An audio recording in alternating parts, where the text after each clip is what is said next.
Please continue to fill out your treasure hunt cards. We're giving away a free conference pass for next year. We'll do a drawing on Friday for that. And please fill out the conference evaluations. And we use that for feedback for next year. Please stop by our sponsor booths and see how they can help you. See what they have for goodies too. With that, I'll bring up our showcase sponsor, Monsito.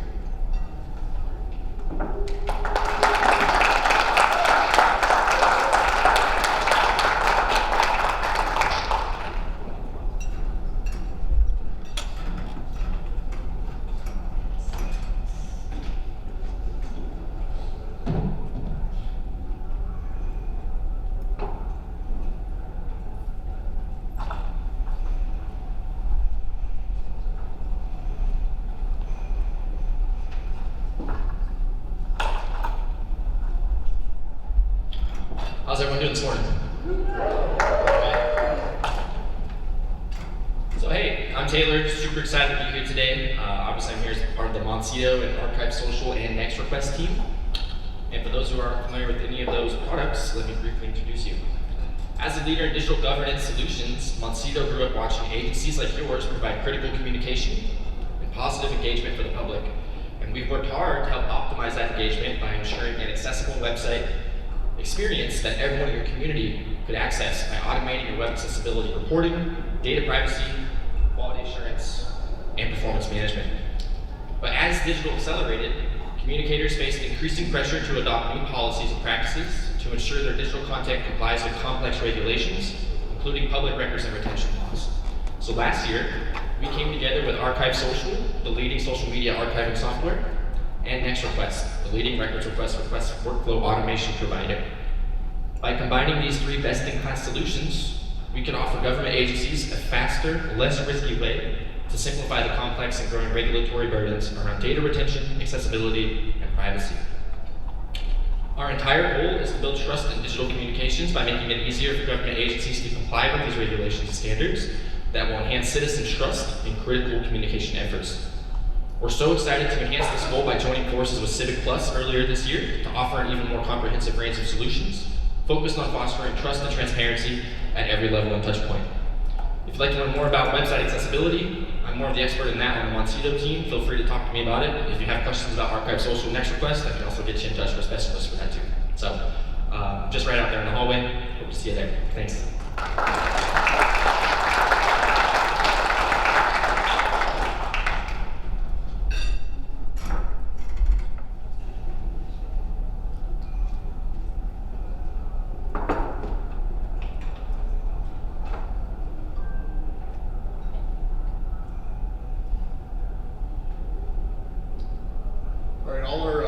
Today, all the meals will be in this room. There's another group in C, obviously, unless you want to talk about insurance. I think that's what that group is. So everything will be in here today. We do have one scheduling change.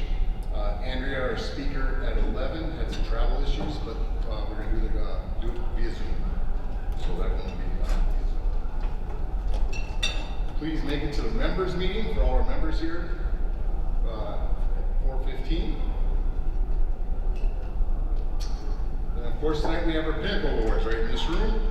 Happy hour starts at 6:30, dinner's at 7, awards show at 7:30. So we hope to see everybody here tonight. Please remember, save the date, next year, same week, different town. Don't come here, go to Indy. With that, I'll introduce Colleen Harris.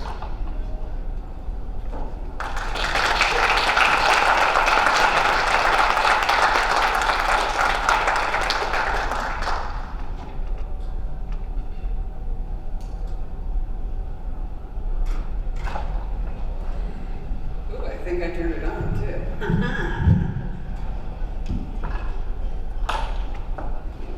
Perfect, thank you. Good morning. Thanks everybody for coming to listen today. My name is Colleen Harris. Synchro is a digital agency and serves a larger media marketing company. I work mainly with car dealers though, so if there's anybody else who understands weird regulations like the government, it's car dealers, let me tell you. and dealing with card leaders in the daylight. So I'm very excited to be here. A little bit about me. I have been on the internet for longer than I care to admit.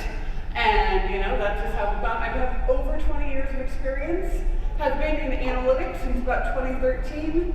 And I manage the data platform for about 3,000 websites. I go out there, I talk about GA and Data Studio, and really making data accessible. In one of my many other jobs in my life, I worked as a brand manager back in New York and ran fan clubs, and once at a party told Michael B. Jordan I was totally cuter than him, and I stand by that. Also, when they asked for a headshot, they said it had to be a professional headshot. It did not say what year the headshot had to be taken in. So that is my second grade picture. I tell you both of those things to let you all know that we're gonna have some fun today.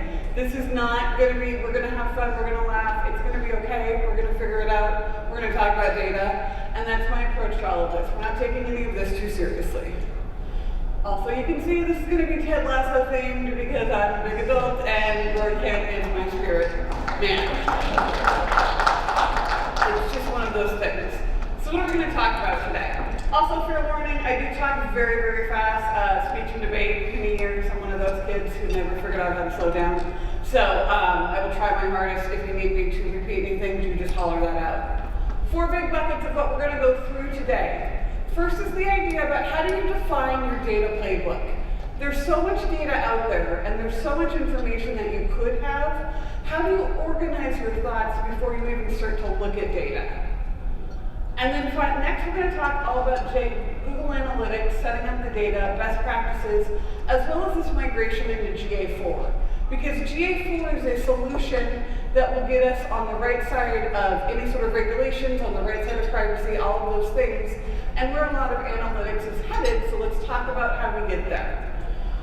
Talking also about where to find good data wins, and then how do we put it all together in Data Studio? How do we leverage some of those free tools that are out there to make reporting easier? So defining the data playbook. Before we start looking at data, and before we start going in to look at your numbers or your analytics, it's really about sitting down and thinking, what is going to be success? What is everybody going to be happy if X, Y, and Z happens at the end? So before I start to look at anything, we start to think about these sets of questions. What are the 3 most important metrics for your website? What do you think those 3 most successful metrics are? What does your boss or the owner or whomever think the most successful metrics are? And then finally, what are going to be the 3 actions a user of your website would say are the most important and the reason that they're there? And what I hope as we go through this exercise, is there a level of commonality? You're not going to get everything lining up, but is there a level of commonality? Or are what you're thinking about and what your boss is thinking about entirely 2 separate ideas of the metrics and success? Because that's going to be how you know when we get to the end of actually making reporting, everything is going like it should. And we think about that as well, and when you're looking at different channels, are you looking at email, are you looking at social, things like that, what do you feel are the 3 most important channels for your site? Then going through that exercise again for your boss, and then going through where do your customers and the users of your website expect you to be? And then where is that overlap and where is that non-overlap? Finally, thinking about using your data to talk about customer experience. What do you feel is the optimal customer experience on your website? What are the paths they're supposed to take? What are the actions they're supposed to do? What does your boss think the website is there for? And then finally, what are customers actually doing? And how do we use that data to organize and make sure things are going to be aligned? Because the more you can get them aligned, the easier the entire data strategy and conversation is. So how do we think about that? As we click through. Instead of thinking about success, of being, you have more people who come to your website. Is that success, or is success the metric of looking at more customers who submitted, signed up for an email, gave you information, did entirely what you're supposed to do on your website? Is that the idea of success? Because that's the trackable aspect of success we can do. For my content creation friends, we really want to know that people are reading the blogs we're writing and people are reading the content and downloading it. But are we tracking just views to that page? Or are you tracking when somebody spends over 3 minutes on a page? Are you looking at how long, how far they scroll down on your site? Because those are going to be those indications that it is successful content. And then really it's thinking about, is somebody going to be opening my email? Which is all we want. And when we're doing email marketing to any mailing list, you want to make sure somebody's opening that email. Do we want opens, or do we want somebody that clicks through? Do we want someone who cares a little bit about that email enough to click through? They may not do anything, but let's track how many returning users we can get out of an email campaign rather than just looking at the opens. And that's where we start to pivot or how we think about this and think about success. What are those tangible pieces that can be used to measure everything that's going on so that everybody is level set as well? Because then you're aligning what your customer, your boss, and yourself are all thinking about this and can have that better data conversation. Because nothing's more frustrating than trying to talk about a campaign and setting it up and then realizing everybody is thinking about the data differently and nobody's aligned about what we should be doing. So how do we do that? This is my practical, this is what we use with all of our dealers and all of our other clients. GA will give you a list of 20 goals, in GA4 you have 30. We break them into buckets. And 5 of what we call the conversion goals are going to be those things when a user does that action on the site to give you something. Did they call your office? Did they sign up for a mailing list? All those ways that you can interact with the customer. You want to have up to 5 most important things and tracking those as goals. I will always say you're going to stop that at 5 because you don't want too many ways to reach out, which sounds a little nuts, but you want to make sure that there are clear communication paths for any type of question, be it a chat, an email, a call, and having only one of those make sure that you're having a better user experience. Then you're going to look at 5 engagement goals. And when I talk about engagement, that's the idea of looking at what people clicked on. Did they click through to a certain page? Did they read a certain article? Where are those very important actions happening on the site? My nice to know set of goals are going to be those goals that sometimes some might call them vanity metrics or being able to look at it that way, but these are good things to know, or also things that customers or your internal clients, external clients may ask about. God bless my dealers. I have a dealer in Texas that still wants his newspaper ad uploaded to his website every week. I love them. I love them, but you know. And I also know that anytime he's on the call, if we don't first talk about how much traffic that page got, he won't listen to anything else. And I know you all have that. You have someone who you have to talk about X, Y, and Z before they'll listen to anything. Set up goals, set up tracking for those things. It makes your life so much easier. And then I like to always keep something for testing. Keeping a set of goals in Google Analytics for testing means that you can edit them at all times, you can go around with them, you can play with them, you can change them, and it's not going to mess up everything that you have within your system. And so that's going to be the things, these are going to be test new features, test new functionalities. We've added a new widget to your website. You want to be able to track the engagement in that. That's when you're going to have those types of conversions to be able to do that. And by splitting them up in a very clear, concise list, you're able to really say, all right, this is what we're looking for. This is what we're going to be tracking. This is what we're going to be talking about. And this is how we're going to judge the impact of the strategy, campaign, content we're writing, whatever digital thing you're working on. Walking through all of these here. Also, we say add to cart because I do spend a lot of time in the retail world too, but it's also the idea about being able to know when downloads are happening, making sure that you're tracking all these types of information, also being able to tracking how long somebody is on a page, when they're clicking through, when they're using site search or searches on your site, and being able to track all of that. Those are huge engagement goals that tell you so much about the user without knowing anything else about them. Nice to know. Also, those secondary pages, the random pages, your navigation clicks. Navigation clicks to me are one of those things that we don't spend enough time on because that's going to tell you entirely how the customer user is expecting the site to do and what their journey is going to be. And then our testing ones, as we talked about, things we don't know yet. There's always going to be those pieces. There's going to be new website functions. Being able to do all of that. Now, when we look at GA4, Google has increased the amount of goals you have to bring 40 conversions. And that's going to be really great because of how GA4 is based entirely on events. Everything in there is going to be event-based now. It's going to be page views are events, everything. So you're going to have to be tracking more engagement in GA4, which makes this so, like, the extra ones to have will go right into that engagement bucket. Okay, we've talked about, we do all this prep work, which seems kind of silly to do all of it before we even get into setting up our data and setting up GA4. But doing all of that work, like I said, will really make the setup process so much easier. First and foremost, I will tell anybody who's working with any of the Google products, because we have to work with them, nonprofit, government, and otherwise. This is Google's world, for better or for worse, and we are just living in it. So we've got to make sure that you have ownership of everything. So anything that you're doing within a Google space, you need one account that has management of all of those properties that you may have. Your Search Console, your Google Analytics, all of those pieces, because it's going to tell you so much about the customer. It's also going to be the chance where you're going to be able to track history of accounts and what's going on, adding new content, putting things together. This is where you're going to be able to see all of that and like create one source to have that.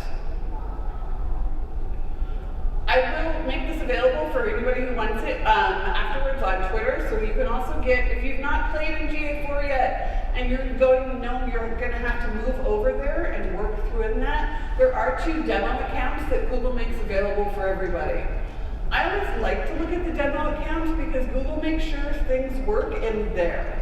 They don't care if it works in your account, let's be honest, but they will always make sure it works in there properly. So as they roll out new features and you're trying to understand what it's supposed to do, great place to look at that and figure out what it really is supposed to do, because it will always work in there.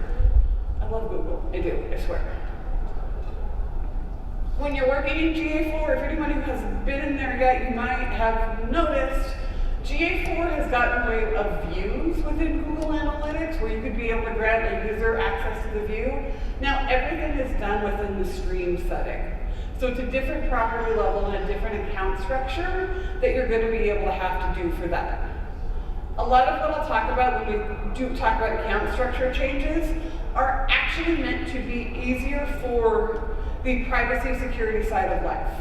A lot of these changes that Google makes within GA4 put us on the right side of various privacy issues. Because we're in the US, it's not as bad as like, you know, the UK and things like that, but it's also set up to do that. It is one of the reasons why we really like this analytics platform, because Google's not trying to get sued either. So if I can have some of my analytics solution be something that's gonna have to be protected, then I can just kind of ride those coattails with everything that we have. When you're looking at streams and setting all of this up, you're going to be able to set up tracking across different properties.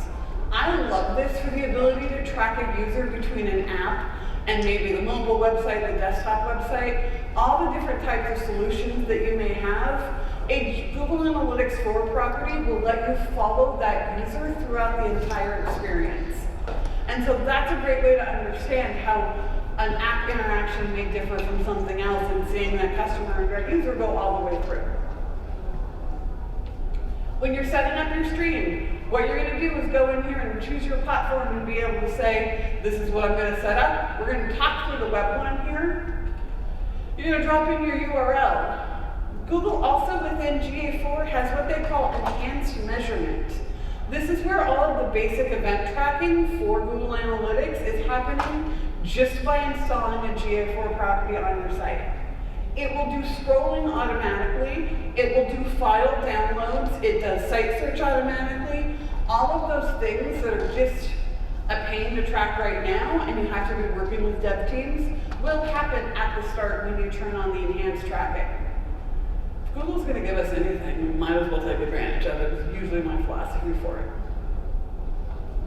When you're in this section, and do find me on Twitter later, like I said, you'll find the deck. You'll also see within the deck, I've got a breadcrumbs type of piece there. When you're in GA back later and trying to remember what that crazy person in the jumpsuit was talking about, it will tell you what section of Google Analytics you're supposed to be in to find that information. So we're looking in the admin sections, and you go into more settings and tagging. A couple of really great things within here. First off, you have to actually hit show more to see anything useful in the menu. Google thinks they hit all the good stuff. If anybody's using GA now, you have the ability to turn on all of your tagging for Google Analytics and move it right over to GA4 by turning on that switch, which is a huge time saver and a huge way to get data to flow in automatically. This is also going to be where you can set your cookie settings to make sure that it aligns with whatever your organization's cookie settings are. Google will always have a very conservative setting, because like I said, they're not also trying not to get sued in anything. So it is a good default setting, but if you have specifics, this is where you can come in here and set all the specific cookie sessions, as well as set the engagement session. So an engage session is every 10 seconds when an event happens. You can adjust that to be shorter or longer within the cookie sections as well. This is what this is going to be. You're going to go in there and you're going to say what you would like the cookie session to be. This is just always going to be my wording anytime I talk about any of this. If you're going to go in any of these menus, please make sure you know what you're doing with that. The amount of people I've seen mess this up, same with IP filtering. I had a dealer once filter out all the mobile traffic in Florida because the agency gave them the wrong IP range and they were like convinced it was right. So when you're ever going to mess with any of these settings, please make sure you do know exactly what's going on. Google's always going to give you a really decent default setting. This is not going to be the worst thing Google has named ever, and I spent a lot of time with Google, and this is just consent mode. Consent mode is how you get Google Analytics to talk to your cookie platform. So your customer management platform is going to be that thing that says whether or not you can track people, we know the cookies, they accept, the pop-up, all that fun and excitement. Consent mode is part of GA4, and we'll talk to that system to say that when somebody opts out of cookies, you will have the ability to not track them in Google Analytics at all. Accepting cookies is going to be entirely what you would expect to have happen. You're going to do the standard reporting within Google Analytics, going to get all your information that you would expect. When somebody says no, they do not want their cookies tracked, it won't give you any of the standard user reporting. Some of the information does get collected to go back to Google, and if you read the fine print in consent mode, Google will tell you that as well, just to be aware of what's going on with that. When you're looking within the Google Tag Manager, this is what it will look like. You have the ability to define what regions, so we're looking at California and Finland, and being able to look at that in here and say what states, what cities, what regions that this would apply to. So you can really hone in and say users in this area may have a certain regulations compared to another state. You can only apply it to users within that area and leverage that geo tagging that Google has. You do have to be working within Google Tag Manager in order to make that happen using the GTAG call. It is not the consent or the customer management platform, your consent management platform. It literally is just the function that gets your analytics to talk to your consent management platform. 3 different people, third-party companies, I have no skin in the game with any of them. They just have really good explanations about the consent mode and GTAG and all of that in there. Okay, so the hardest thing within GA4 is going to be looking at this. The idea of configuring events. Because everything in GA4 is going to be an event like we talked about, which means individual page views are going to be events as well as everything else. So every click that a user does on your site gets identified but it's hard to be able to look at, say, 40,000 clicks and say which ones matter the most and which ones do I not. Yes, every click is important and we care about what every user does, but some matter more than others. And so how do we go in here and define what's going to be the most important? That comes into being able to go into your configure section and look at customizing and creating events. I do apologize now, all of my screenshots and examples are from my dealer in Texas, so they're all vehicle related. It's by default. They let me show all their stuff when I speak, so they get all car related things. So what we have gone in here in creating all of these events is we have identified the pages that matter the most. And because we've done all of our prep work about knowing what our goals are and knowing what's most important, I don't have to think about which things I have to customize. I already have that list ready to go. When you're in GA and you're converting everything over to GA4, every destination goal you have, every page view that really matters will need a custom event for that. And this is what it's going to look like. You come into configure and you go into the event section. Within there, this is the thing that Google doesn't tell you. Page location is called URL. Why couldn't they call it URL? I do not know. But page location will always be the URL that you're looking for. So in this example here, we're doing a vehicle search results. So the page location contains VSR. And now I have a custom page view and a custom event that's going to fire every time I get a page that contains that part of the URL. And you can get and add in multiple conditions for that, so you can get very granular. To be able to say, I want to know when a customer did X, Y, and Z, you can set up that for that. So you can only say, if they looked at this page and did this other thing, you can create an event for that and combine all of that work. Within GA now, we have the event categories. In GA4, everything moves to event actions. It is much more action-based, like I keep saying. That doesn't mean that event category still doesn't exist. And you can put it into the configure screen in events in order to make that happen. Pulling in the event category that we were using within GA4, we're able to see all of that right there. When you're in your event screen, you can see in this example, I've got over 1 million clicks, and it's really hard to figure out what really matters within 1 million clicks. But if you click into that menu, it will actually show you everything more about that click. And you can then see any event categories or event labels that it's picking up and build all of your events off of that. Because the things in those lists will match the thing that's on our planning list, so you know exactly what you need to be building towards. Conversions are going to be those things that are the most important that you can track for any Google Ads work you're doing, being able to import that in, tracking all that. You turn them on just with that switch. The biggest pain within conversions in GA4 is that it is just as easy as turning a switch on and off, which means somebody's going to go in there at some point and turn something on or off and nobody's going to know about it. That's why it's very clear when we're setting up our Google account, you're going to have a Google account for all your different Google properties. It's also going to have a calendar. Start using that calendar to note down everything that you're doing within your analytics, anything that you're doing within strategy, so you have that later. Annotations are the one thing that are not in GA4 that are in GA now, and that's a really good way to start just being able to have one central place where all of your analytics go and all of your history about your analytics go. Building a calendar, it is the best way to go about it. We're going to be able to set that up. Anybody can have access to the calendar. It's a shared piece. And just allows everybody to know, hey, we made this change on this date, or this algorithm update happened in Google, and tracking all of that in one place will let you just know what that history is going to be. If you're going to be living within Google Tag Manager, many people have to, there are a couple things to remember with Google Tag Manager.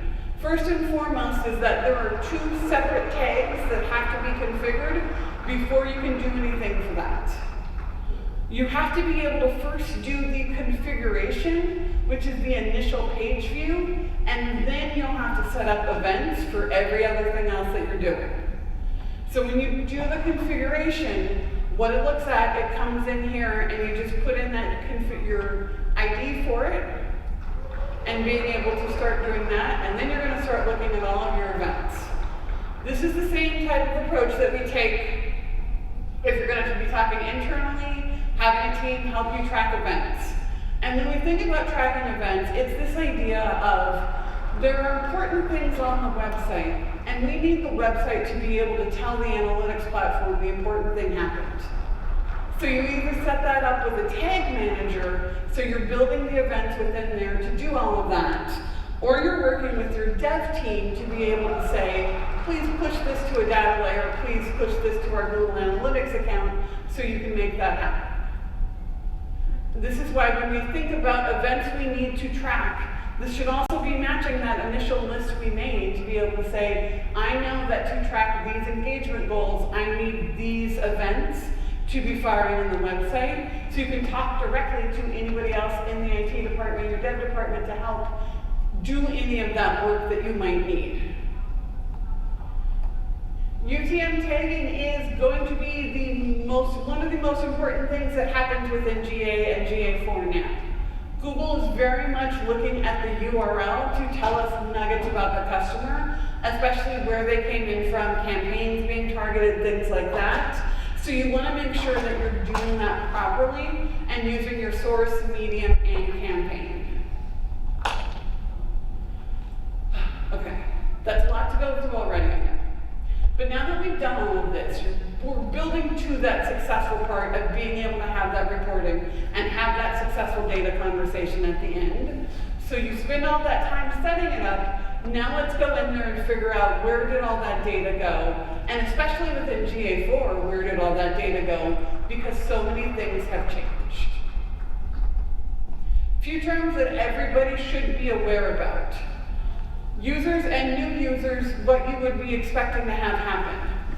Engage session is one of the new metrics, and that is when a user does an event. So you're clicking on something, you're looking at a new page, you're doing a search, you're looking at photos, scrolling down a page.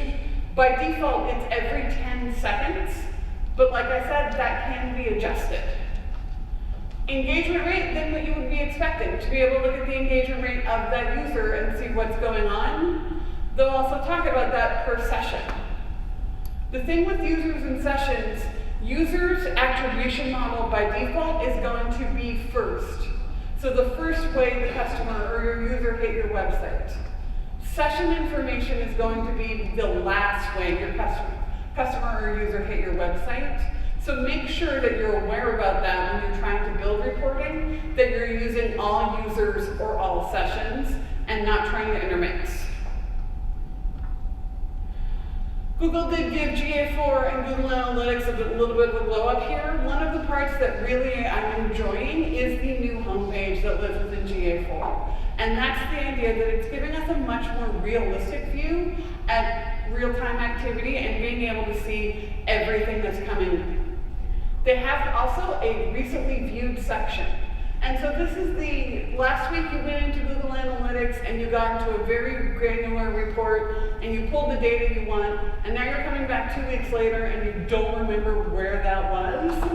Google's now going to remember the last reports you looked at and let you access those from one click, which makes it so much easier when you have to go in and pull data and figure all of that out. Google's going to do some of that remembering for you. Like we talked about, GA4 is breaking all this down into 2 sessions, one for user and one for traffic, based off of these things. Default channel grouping used to be everybody's favorite report in Google Analytics. In GA4, it is called the User Acquisition Report. Secondary dimensions, or the ability to put another filter on a report in GA, do still exist. They just kind of blend in a little bit more with all of the reports in Google right now. So you'll be able to click on that box and see that secondary dimension.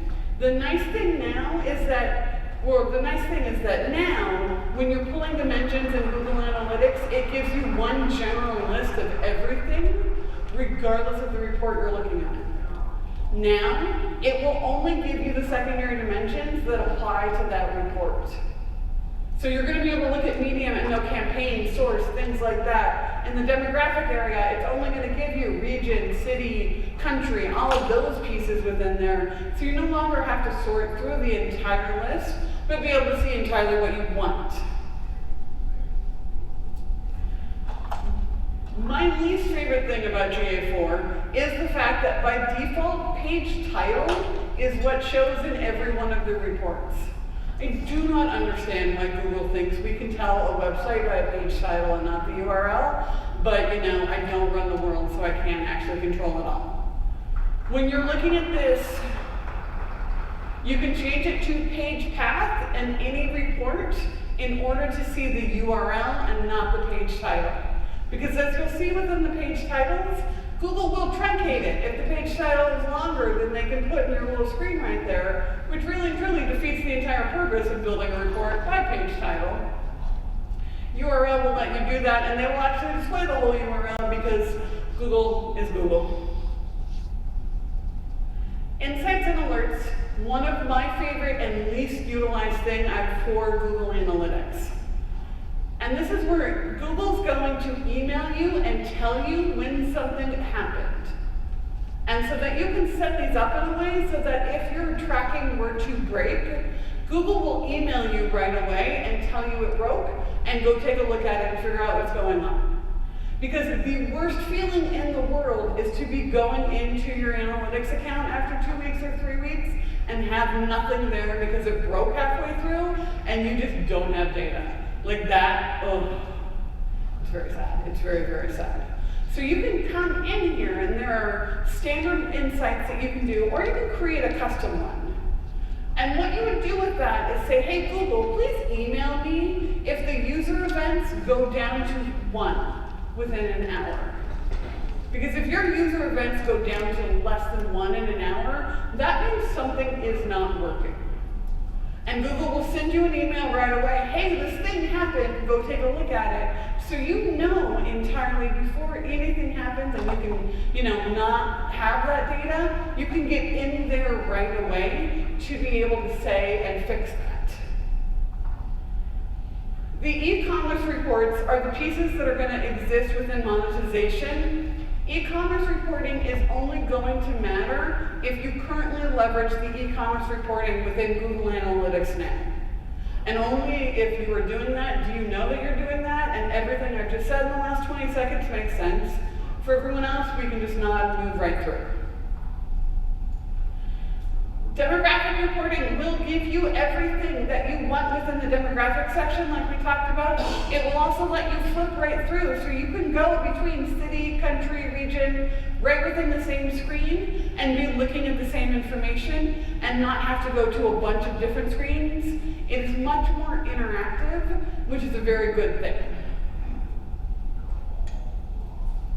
Same piece with the technology details. This I really like because it finally will tell you which host names, IP addresses, and other things apply to the technology filters, so you're not scrolling through a bunch of things that don't really matter. Everybody's favorite and least favorite metric right now. So when GA4 first rolled out in 2020, Google said we are done with bounce rate, we are going with engagement rate, and everybody complained. And apparently if enough people complain enough, Google brought back bounce rate in April. And I'm like, Google, you spent 2 years telling us it was never, and then it like magically showed up, but whatever. So bounce rate does still exist, but given that, and given the focus that this now has on engagement, it's really good to keep focusing on the engagement of the user on your website. I also think that gives a very good story, even if some of your data does not look that you want. We'll talk about this in a minute here, but the idea that sometimes data is not going to look pretty. There's going to be things that happen to you that outside of your control, and your analytics are not going to look pretty. But if you're able to still talk about the engagement rate of somebody or the bounce rate of something, if you're talking about maybe not the best metrics, engagement rate will put people in a better mindset than talking about a bounce rate. A bounce rate is going to be a negative connotation to anybody listening to you talk about your data. While the engagement rate is going to give you something that's going to get people in the right mindset to take in that data when it may not be pretty. And we should always be owning and taking in and talking about that data when it's not pretty. You all know this. If anybody knows this, you all know this. We're going to get blamed anyway. If something goes wrong, we're going to get blamed. So we might as well also just take credit for the good and the bad and be honest about what worked and what didn't to be able to have that better conversation about your data. All of the various Google properties that you might be working in with your Google grants for ads or anything else can be connected. Every time you connect that, Google's gonna, one, be very excited because they're gathering more information, but they're also gonna give you a whole new set of reports for each of those sections. It pains me to say that they only fixed auto-suggest like 3 months ago, considering this has been out since 2020, but it is what it is. Auto-suggest is finally back and it works now within GA4, so it's going to tell you the different ways to find things. It's also going to link you directly to reports. So if you start typing in pages or users, it's going to tell you help topics, other things, and the reports within your own analytics. Comparisons and audiences. Segments, one of my favorite things in GA, and so they are so important to Google that they have split it up into both comparisons and audiences. Audiences are going to be those things that you can pull into Google Ads to be able to do a lot of that advertising. I will say we've been leveraging audiences within GA4 for nonprofits we work with at Synchro, and it's been really successful to be able to target them with a message and a retargeting message by building an audience and then pulling that in with their grant money. Comparisons are going to be how you just kind of look at a subset of data within reporting. So the way I always think about it is that the audience, I'm going to go do something with and talk to those people. Comparisons, I just want to know about those people. As always, Google's going to give you templates for the right way to set up audiences. We use templates. If Google's going to tell me to do something, I'm going to do it every day of the week and not try to do it myself. I will always use the templates that live down there because Google's going to make a template work before they're going to make whatever crazy I put together. Comparisons will work when you have both a dimension and a value or a metric. You can pull that in for up to 5, and this is where you're going to do the segments like we're used to building segments.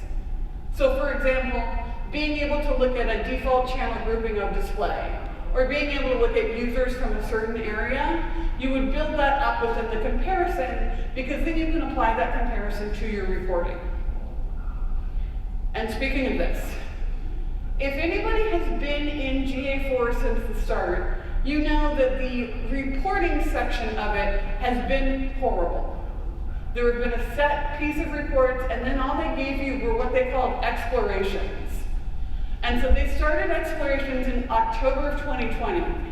A month and a half ago, they finally gave us reports and told us the difference between the two. And it is like night and day difference of like the ease of the tool by finally adding in these reports. So the explorations, I equate those to being like a BigQuery-like type of tool. You're looking at raw data, you want to be querying to understand data. It's not really either internal or external client-facing type of reporting, but it's getting in to see the data without having to write a query in BigQuery or know a SQL, because let's be honest, I'm not writing SQL to save my life, so explorations can help in that. And my dev would kill me if I tried to write SQL again. I do know that for a fact. Reports are going to be those basic type of reporting that everybody is used to. And this is where it gets really great because you can start to customize that reporting for different sets of users as well. And we'll talk about that in a minute. And reports, 2 different kinds. First off, we have the ability to do the overview report. And that's going to be when you're pulling in little cards, talking high level, pages, users, things like that. Detailed reports are going to come in and being able to look at the tables, mainly tables or scatter plots, but it's going to get that detailed type of information and probably be the most helpful for folks pulling reports and pulling data for people. To get into doing your library, you have to have edit access to your Google Analytics property. You'll know that by when you look at the left-hand menu, it will show you the library down in there. So let's go read in the library for a bit. When you're in here, you're going to be able to build up a report, and you pull in both dimensions and metrics. You'll find this happen a lot with Google. You need to have both a dimension and a metric in order for a report to happen. They never actually just say that, so we'd like to start with the easy things. Once you're building a report and you have more than one of them, you turn them into a collection. And the collection is going to show up in that reporting section just by the monetization, by your technology. But this means you can customize it. So if you know that you have X amount of reports you want your entire team to be looking at on the regular, you can build that into a collection and share it with them. So then everybody has the same set of filtered reports and are looking at the same data to be talking about things. Also really great if you get those internal external clients that want to be looking at data all the time. We've built them libraries and then I can control what they're looking at without having to babysit them all the time. I find that to be very helpful. Pulling that in, you're going to be able to pull in both dimensions and metrics, dropping them in right this way. Explorations. Explorations, different from reports, two things to really notice about explorations. When you're adding an exploration, it's actually a two-step process. First, you have to add your metrics and dimensions to the staging area, or the first column, and then in the second column, you add them to the actual report. Explorations do also serve another really great purpose because this is where funnel exploration and the user flow has gone. The user flow report is that great report in GA that tells you 20% of your users came in through this landing page and then they went here, here, and here. It does still exist within GA4 and you can get at it right in the explorations. The funnel is also a really good one, and that's one that came out of GA360. And that's going to say, you're going to be able to know who went here, then here, then here. So for anybody who has any sort of funnel on the site, or you're trying to say how many people are getting all the way through the experience on my website, excuse me, funnel exploration will show you all of that. Attribution. Google's going to give us, and this is what they talk about all day, the data-driven attribution model. What that really means is that Google is looking at your own data and giving you an attribution model to say, this channel drove these conversions based entirely on your own data. And I like this because within automotive, we have a large shopping window, and like we get conversions when people will submit leads, but we don't track the shopping process. That's still happening within the dealership. So like e-commerce reporting does nothing for me because I'm not having that purchase actually happen on the site. So all of these models that talk about e-commerce that way were very hard for us because they didn't really apply to my data.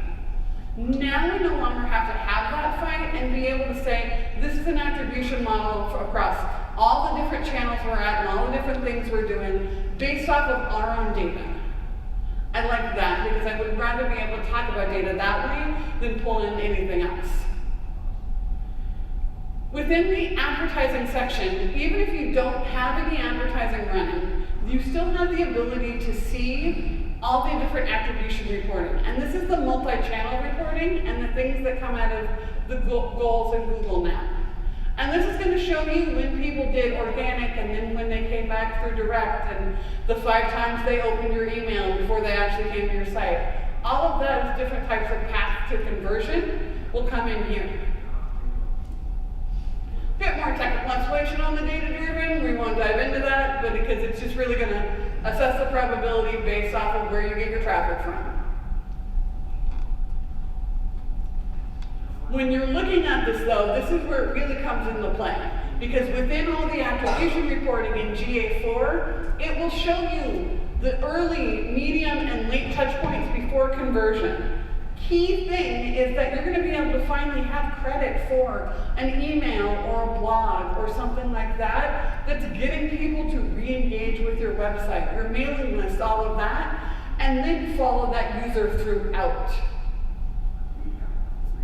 Click to call, greatest example there, because this is what one of the things our dealers really clamor for, being able to know everything that got clicked on all those pieces. Now I'm going to be able to say, hey, yes, that email campaign that you were doing did actually drive people back in as the re-engagement to the site, and then they moved their way through, and then they gave us a call. Great ways to understand how people find you, as well as how they're going to be able to come in and come back to your site. Okay, we've talked a lot, I know. Lots of data, lots of slides thrown at you, but now let's figure out how to put it all together. And how do we tell the story, really using Data Studio to have it come together, because I am all about getting Google to make my life easier. I gotta give them enough of my data anyway, I want something out of that. Data Studio is gonna be one of those pieces. Data Studio is if PowerPoint and Tableau had a baby, and Google took custody, it would be Data Studio. It is all what you see is what you get editor fun of a report and a dashboard with some of the ability of a Power BI or a Tableau of doing some of those calculations, and can be done within real time. You do have to have access to all the data sources you want to be building from within Data Studio, which is key. This is why we set up one Google account that has access to everything, and then we do everything within that Google account. Dimensions in Data Studio. You have to have a dimension and a metric in order to be playing and doing anything. Dimensions are usually the things we're measuring. The cities, the pages, source medium, event category, whatever it is, it's the thing. And I should also have a slide that says metrics. Metrics are the count of the things that we're doing. Going back to our source medium fund that we talked about earlier. In GA4, you have the ability to pull in user traffic or session traffic. And you can do that for traffic source, medium, campaign, and keyword. It is just you just have to be aware of which one you're using, because when you pull them in differently, or when you pull both of them in, they will give you different numbers. And nobody wants to spend all this time setting up our data properly, only to have it fall apart at the last moment because we're running into some mismatch of data. Metrics, when you're in Data Studio, metrics are always going to be in blue. So that's going to be the numbers, what we're counting. Dimensions are always going to be in green. And it is really ABC and 1, 2, 3. They try to make this as dumbed down as possible, and I'm here for it because it makes it so much easier. One of my favorite parts within Data Studio is what has been rolled out in the last year. Being able to have an interactive menu. And what this does is turns any report that you're building within here into an interactive dashboard in order to have everything that you want. Drop-down menus for pages, sub-navigation within that. So you can have the ability to arrange pages within the report, splitting it out by sections, but having everything still live at one URL. Alright, anybody who wants to take a photo of slides, I would recommend taking a photo of this one. These are 4 Data Studio templates that you can have, take credit for. I've designed them all, I never need credit for them. I want people to be able to play with Data Studio. So here you go, give everybody a moment.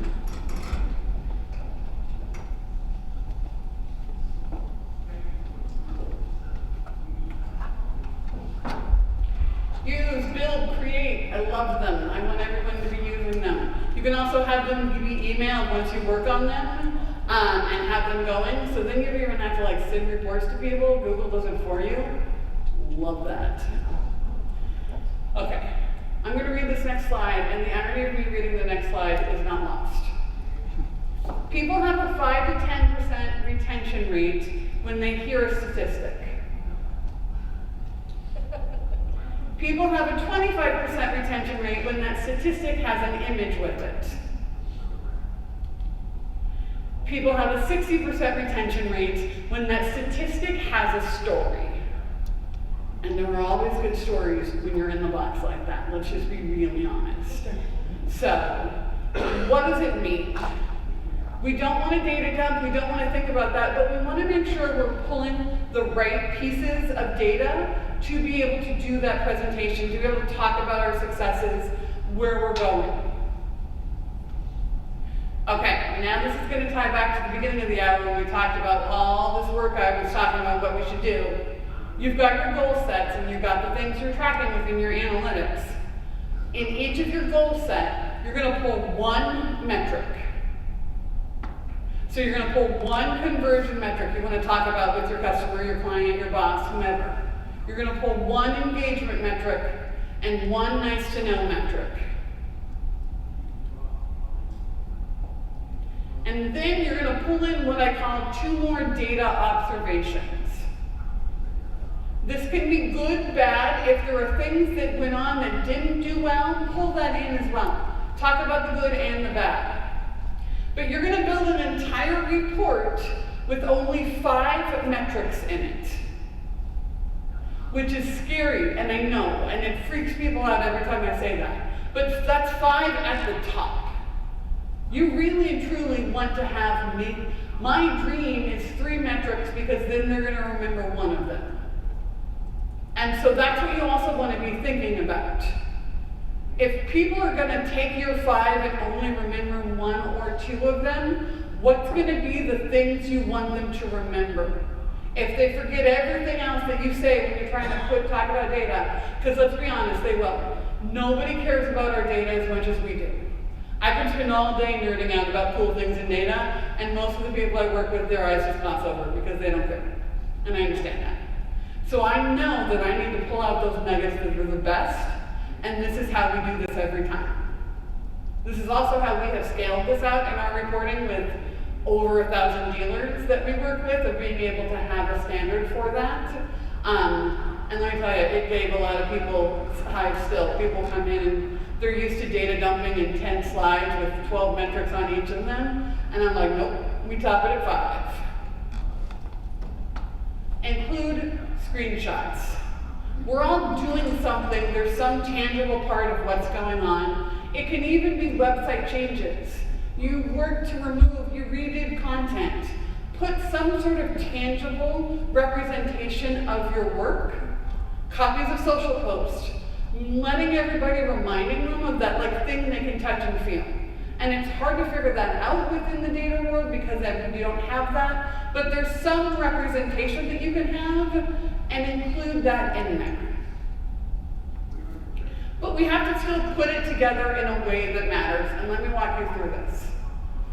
From an example we had recently, they were working on some JSON LD, some technical SEO work, got on the phone with the client, started talking about how they did all this, coding in the last month. We have these 5 new categories that Google is recognizing, these 16 new properties on, no.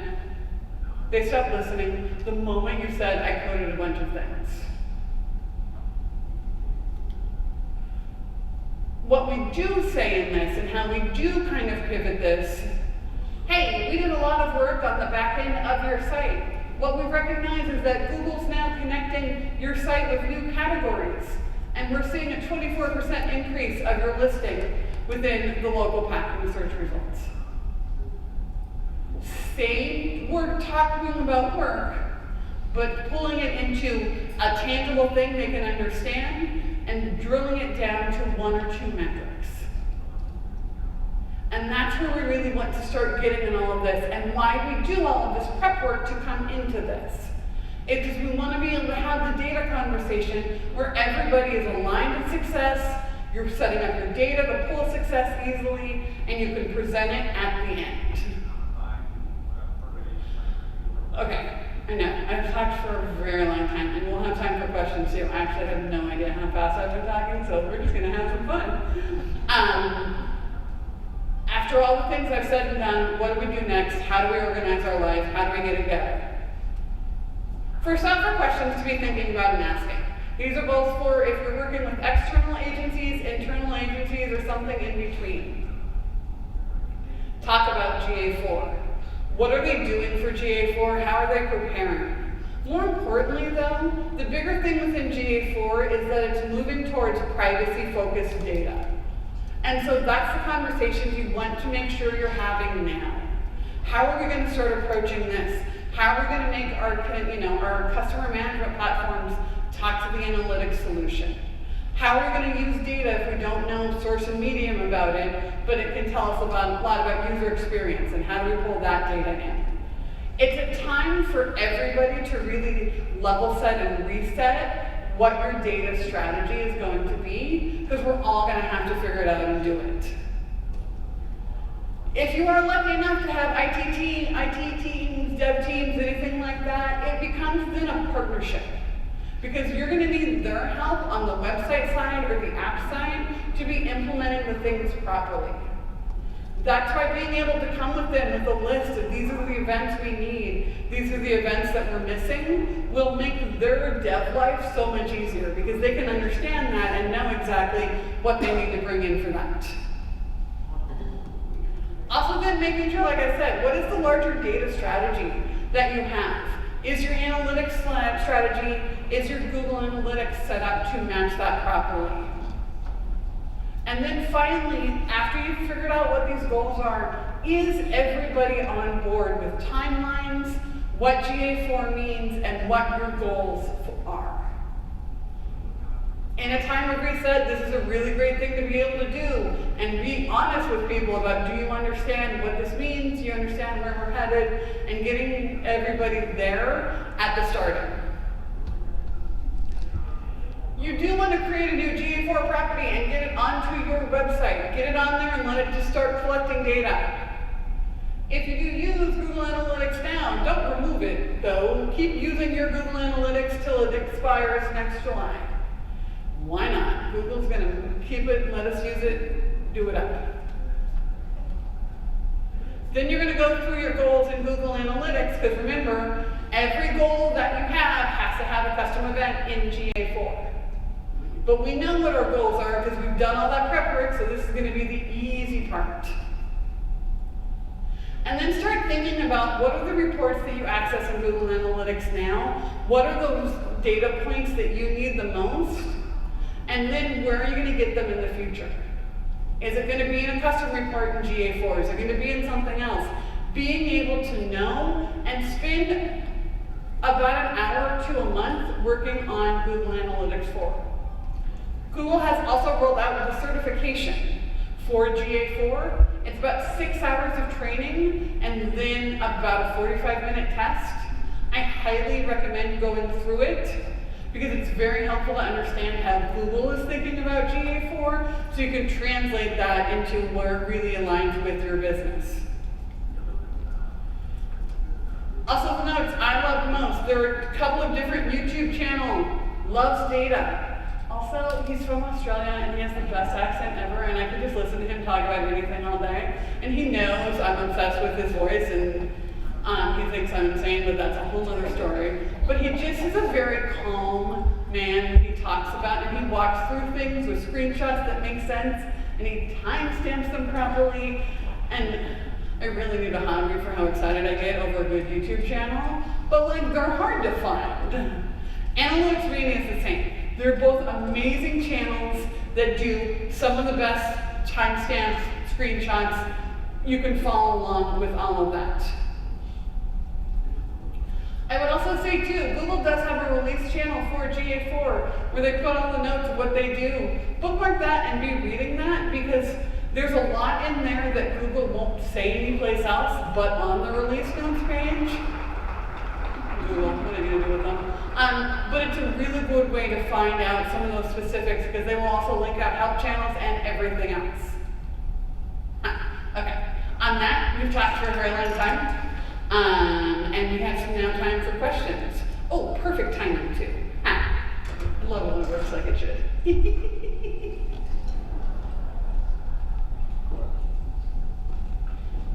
Oh yeah, so we're such official, I'm micing everything. Testing. That was very great detailed talk about GA4. And I know a lot of us haven't had time to probably get into it. I have set up some GA4 accounts for our sites to try to be proactive. But how do we transition from where we are with the universal analytics to GA4? So I do work in Google Data Studio, and so I have all my reports set up there. And I have in Google Tag Manager a bunch of event click tracking on buttons and things. Yep. How do I move all of those over?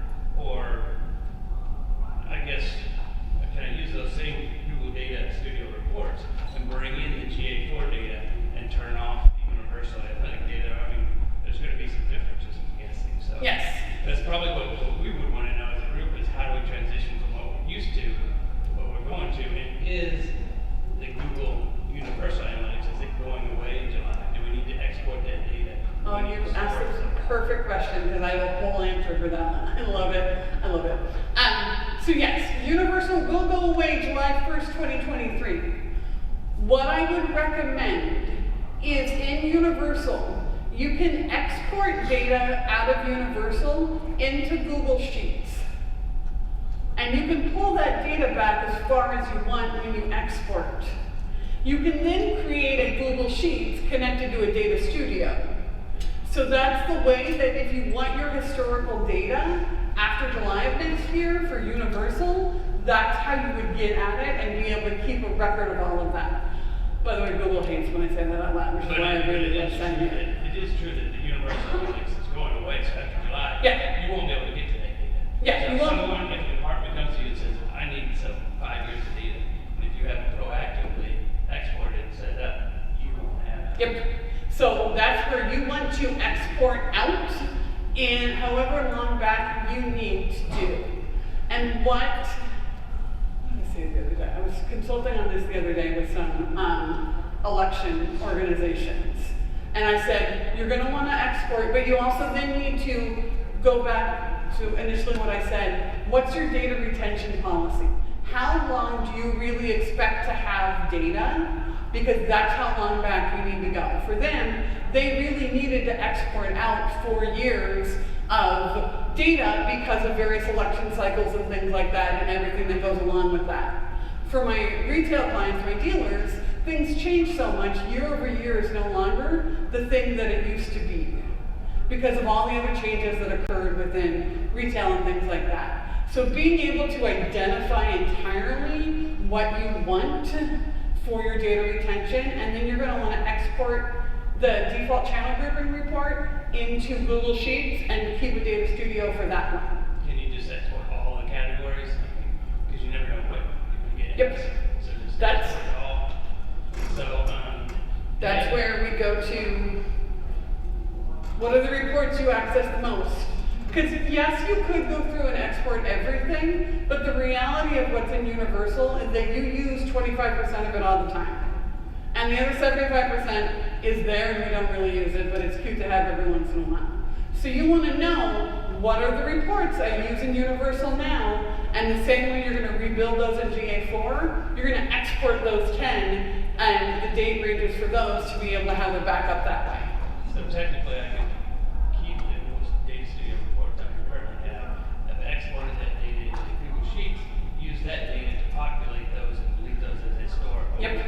And then build some new ones for the GA4 data and do it that way. So then in Google Tag Manager, like I said, I have some event track on Oh, yeah. buttons. So how do you What I would tell you is, I don't have the slide on here, please find me on LinkedIn later because I have a specific slide for Tag Manager. There is a template gallery for Tag Manager, one of the most underutilized pieces of Tag Manager. And so that's where you can find the Facebook pixel that actually works every time. There are templates that will take your Tag Manager and convert it to GA4 without you having to do anything. There are much smarter people out there who figured all of that out. So what you would do is find one of those templates to convert everything over and then run that template and it will move everything over to the new schema and let you do that automatically. That's it. And you said, where would I find that information? Google Tag Manager Template Gallery. If you just Google, if you literally just go into box and type that in, the Google Tag Manager template gallery, there are, and look for GA4, there's a ton of different templates that will move all of that for you, so you don't have to do any of the work. And you showed in GA4 the clicks, that's clicking, it's tracking it in clicks, but clicks by themselves aren't useful unless you know, like, the event click tracking we're doing now is based upon a class on the tag. So can you break down those clicks? Yep. To make it useful to understand what they're clicking? Yes, yes. So the basis for events in GA4 are going to be event action based. So whatever your event action is in Google Analytics now will be the basis that you start to do breakdowns for, and then you can add parameters to that. What if the action, let's say, in a real world scenario, customer goes to the water utilities page, and on that water utilities page, they have 3 different buttons on how to get to pay your bill, and for whatever reason, they want those 3 ways. And so now I need to know which one of those 3 they click to know which one's being used the most. So, of course, we know that what they're doing and how they're going to get there, but would we be able to differentiate between the 3 buttons? Yeah, and there would be 2 ways to like, if you've got a page that's got a couple different buttons on it, there are 2 ways to go about that. One is to identify, and this is a little bit if the button text is ever going to change or not. Is it much more static things, or is it going to be more dynamic, or you're going to get people wanting to change it every month or something like that? 2 ways to go about it are this. One is to, if the text is going to be static, you can listen to the text and have the button separated out that way. Or you can do an event action of button click and a parameter that pulls in the CTA text. But can you pull in the class? Yes, you can pull in the class with the parameter too and do the identifier that way. But yeah, that is how you would go, the 2 different ways you would go about it. And the template upgrading will do the class identifying for you. Okay. Is Tag Manager also going away? No, Tag Manager is not going away. There's new ways to preview and going through Tag Manager that Google rolled out last year, but no, Tag Manager will not go away. There's too much ingrained into it.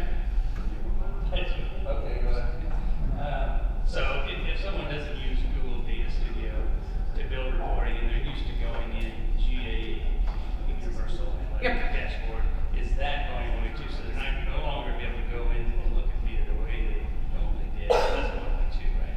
You will be able to build some of the reports in there like you would in GA now, but what you would do is actually rebuild the dashboard in the library.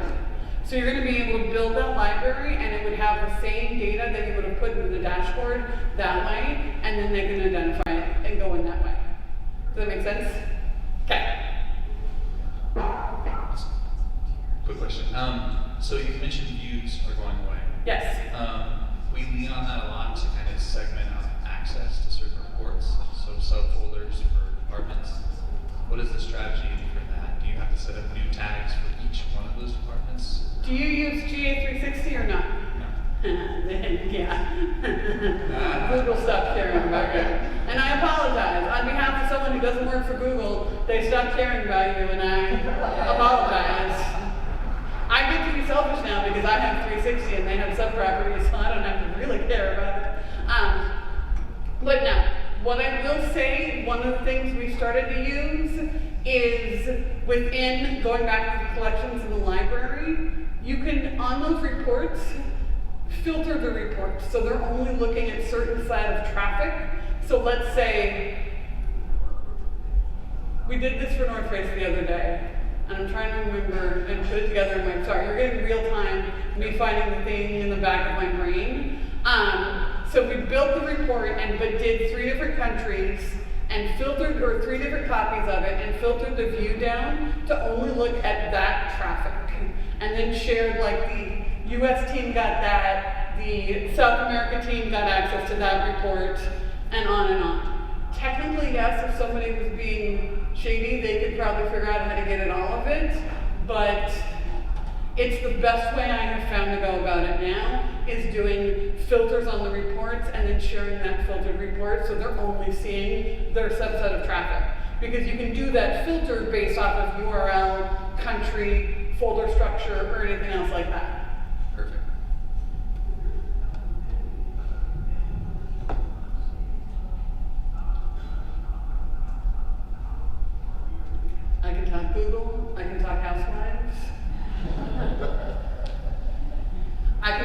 felt really darling too, because I might have spent 3 hours on TikTok last night getting caught up. So I know that, thanks for the presentation. So I know that Google Universal will stop tracking on July 1st, but from what I understand, I think you can actually still get to the data for at least 6 months after that. Yes, that's what Google has said now, is that Universal, it won't be tracking you, but you could still get in there. I tend to err on the side of paranoid, and I'm just convinced Google, like a month into it, is gonna, it's the same way like real-time broke last year in Universal, and Google pretty much said, we're not fixing it, use GA4. I could see something breaking and Google just, whatever, we don't care. So that's why keeping your data for whatever backup you need and having that exported, even if you don't build a data studio onto it, it's a cheap and dirty way to have a data export for what you need without having to have like a warehouse or anything like that. So I would back up anything, especially if you were used to using a longer than like 14 months or something like that.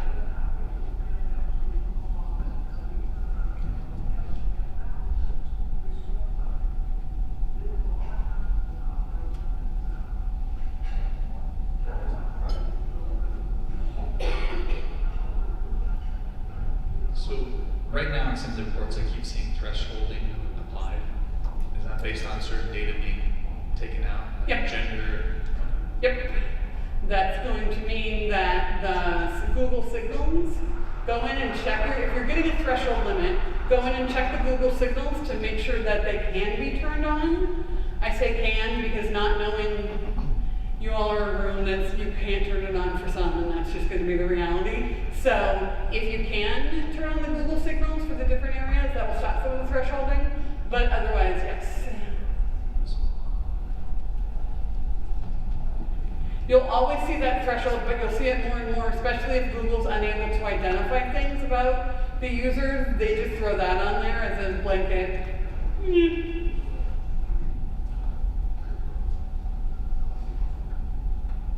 other questions? Cool. Thank you all so much for listening to me. This was great fun.